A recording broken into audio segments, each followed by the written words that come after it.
And I'm going to talk about energy today. Energy, energy, energy. And I picked this background on purpose because of all the lightning and so forth, which is kind of fun, kind of a fun picture. So, what is energy? Well, at the basic sense, energy is the power to get things done, right? The power to make something happen, and it takes all kinds of forms.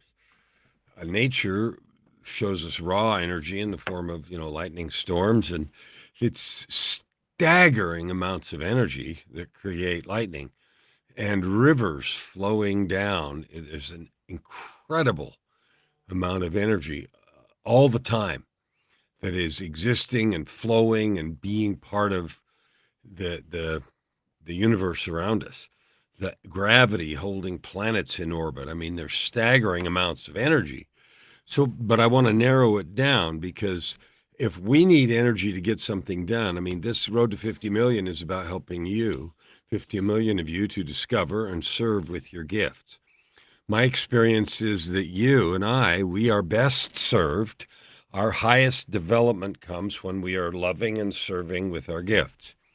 I've also discovered, and you may know this too, it's actually easiest to make money, make a difference, make an impact in the world when we're using our gifts. So why would that be? Well, I don't know, but here's what I think. You and I were created on purpose by the divine. We were given gifts, so it makes sense to me completely that using our gifts is the way to make the biggest impact and the way to have the highest development and the way to feel the best. So that makes complete sense because we were given those gifts that are different with every person. Even though they may be similar here and there, we were given those to navigate this life and to make a difference and for our own development. So I've been recently asked about energy, about how to create it and how come I have energy. So I'm 67 and I have written 18 books. I'm in the middle of writing two more. I have done a couple of albums in the last little while. I've done many, 12 over a long time. And I'm in the middle of another one. I have a full coaching practice. I do these videos every day. I run a group coaching program. I appear on podcasts, and I have a podcast with 700 and something episodes. And the list is long, and I'm not saying it to say yay me, but that's who I am and what I do. And so I get asked a lot, where do you get the energy? And so I want to talk about energy today because if you want to create income and impact, you need energy. Nobody falls up the mountain or even falls up the hill, right? When you fall, it goes down. So if you want to get somewhere you're not, it takes energy to get there. Now, when we think about energy in the body, let's go to that place. This is energy in the environment and nature. And some people would look at that and say, ooh, wow, that's all wasted. It's dissipated. Well, there's all kinds of things that happen when lightning strikes, and I wouldn't, in any universe, question the divine order of things about that. So there's no wasted energy. In fact, conservation of energy is a fundamental law of physics. So anyway, in the body, we eat. Right? But that's not all. We breathe. Oxygen's part of it, and water's part of it. And actually, the atmosphere around us and sunlight and all that stuff contributes to our health and well being of the body. Now, we know from modern research that everything's energy. That's all it is. There's no such thing as solid matter. I mean, it appears to us that way, and we use it, and it functions that way. But when you get down to it, this is all waves and particles moving in and out of the quantum realm. And only the organization of the divine makes it so that it moves in and out of the quantum realm and stays a finger pointing in that direction instead of a piece of water or nothing at all or vanishing in a flash of light. We know that there's staggering amounts of energy in each tiny piece of matter. When Einstein came up with the equation of E equals mc squared, he related energy, which is E, and matter. He's saying energy and matter, they're the same. Oh, oops, you have to multiply the mass by the speed of light squared. Well, the speed of light is a big number. And if you square it, it's an enormous number. So the mass times the speed of light squared gives you the energy, which is a staggering amount of energy in a tiny piece of matter. That's where the energy comes from nuclear weapons and why they're so fearsome. especially the hydrogen, the hydrogen fusion part, which is 100 times or 1,000 times more powerful than the fission, the normal old dirty atomic bombs. But anyway, they're all terrible weapons in terms of destruction. But the process of fusion releases a staggering amount of energy because it changes a small piece of matter into energy. So that's all fun, and we could talk forever about energy and how the quantum realm works and things go in and out of it, and we all exist in the quantum realm. But I'd like to get practical for a minute, because if you want to have a productive life, or if I do, we need to understand it, energy. We need to harness it. We need to have it available on demand, and we need to be able to get to it, use it, and make it effective, right? Because all of us want to be happy. We all need some kind of income in order to live and pay rent and eat. And, in our modern world, because most of us don't live in tents in the Western world like you do in some places, and I understand that. In some places, you're barely getting by in struggling areas where there's famine and war, like in Europe right now. So here, if we're going to carry on with life and use our gifts and talents, we need to have some income. We also want to have an impact. We want to make a difference. We want to do something that adds good to the world, and all that takes energy.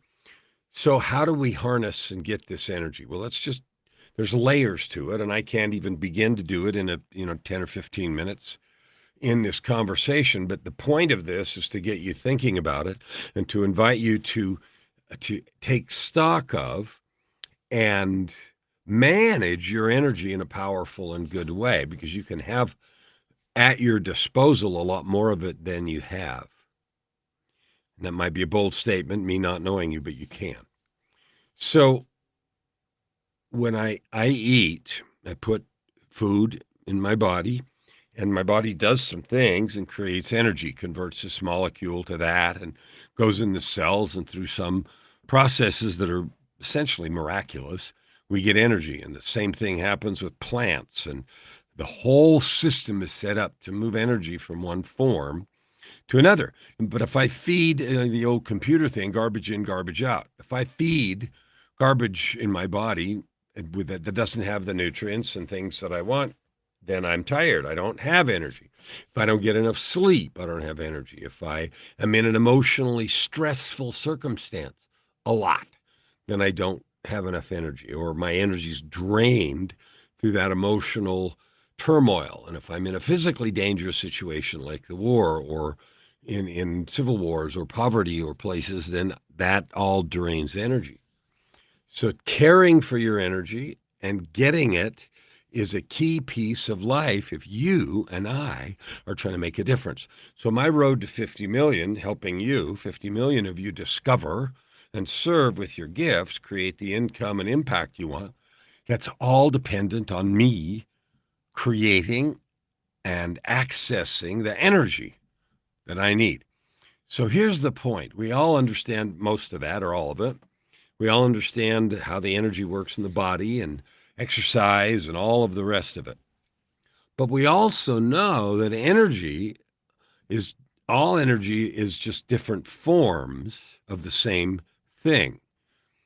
So why then is it weird, or why do some people think it's weird, to have energy? Like some people would say the only energy you can have is in your body is food you eat. Well, that's not true.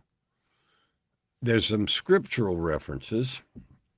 If you look in the New Testament, I'm a Christian, so I use that scripture, but I also read many others, and it's not the only place where Christ is said to have said, he was talking to somebody, and his disciples went off to get food, and they came back and offered him some food, and he said, "No thanks, I have meat you know not of."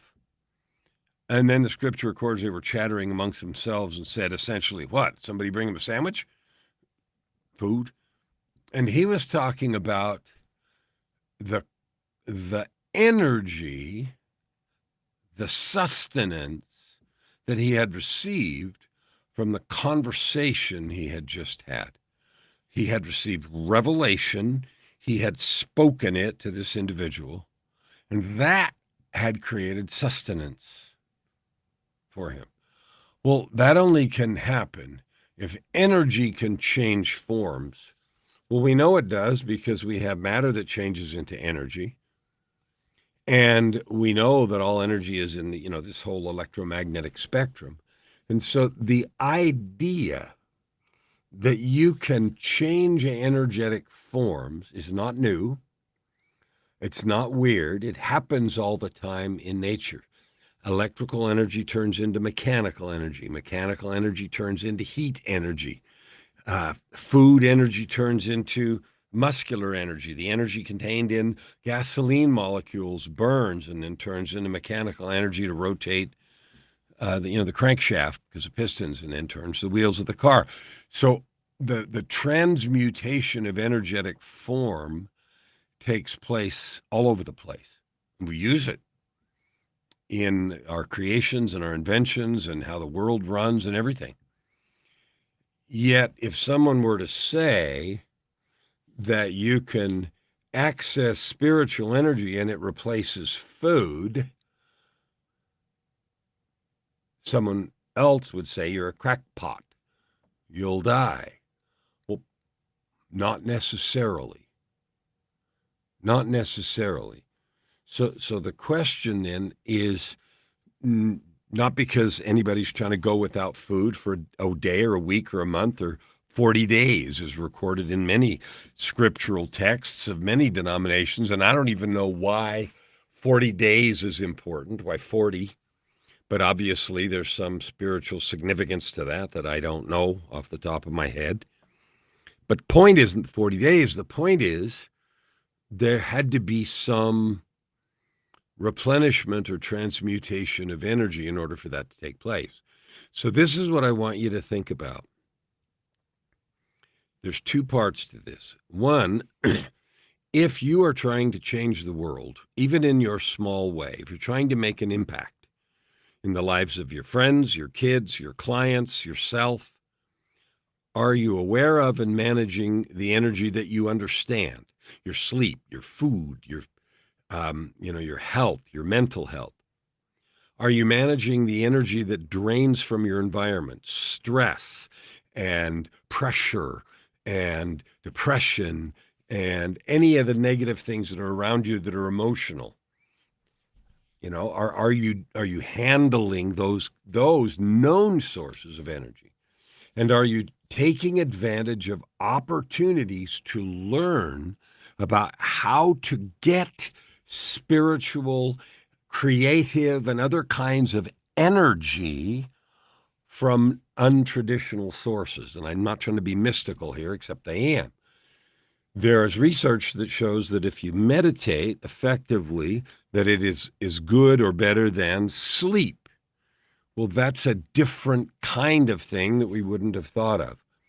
So why is it that we can't get energy, physical energy, from meditation or from lightning strikes, other than that it burns us up? But I mean, conceptually, is there a way to transmute energy forms? And it isn't, and the answer is yes. And I'll give you some really easy examples to close. Let's say you're tired and you haven't eaten and you're hungry and tired. You're hangry, maybe, right? All of a sudden you get some danger. The house is on fire, or you get some really bad news. Or you get some really good news. Some fabulous thing has happened. The tired and the hungry evaporate. And you have energy from the news. Good news or bad news, fire. It changes our relationship. And all of a sudden, our bodies and spirits, because they're an integrated unit, are transmuted. We have energy, and we do things that 2 minutes before we wouldn't have thought we could do. So we see that that is possible. And it is a natural extension of that to say, how long could that last? one way to think about it is, well, it just shifts your attention and you don't focus on your hunger, but eventually you're still burning up reserves and your body will die. Well, okay, I understand that, but I don't think that's all there is to it. And so my thought here in our road to 50 million is explore your sources of energy, motivation, spiritual energy, meditation, connection with the divine, because they are the most powerful. They are more effective and more powerful than a great tasting steak. More effective and more powerful. And when we ignore them, it is our own loss, because we're settling for the lowest, most easily accessible forms of energy. And I'm not saying there's anything wrong with that. Of course there's not. You need them, I need them. But I'm asking you, the bigger impact you want to make on yourself and on others, exploring the different ways to create energy, the different layers and different kinds of energy, physical energy, mental energy, focus, spiritual energy. All of those things are related but different. Don't shortchange yourself. Explore your current habits around your energetic state. Are you using them well?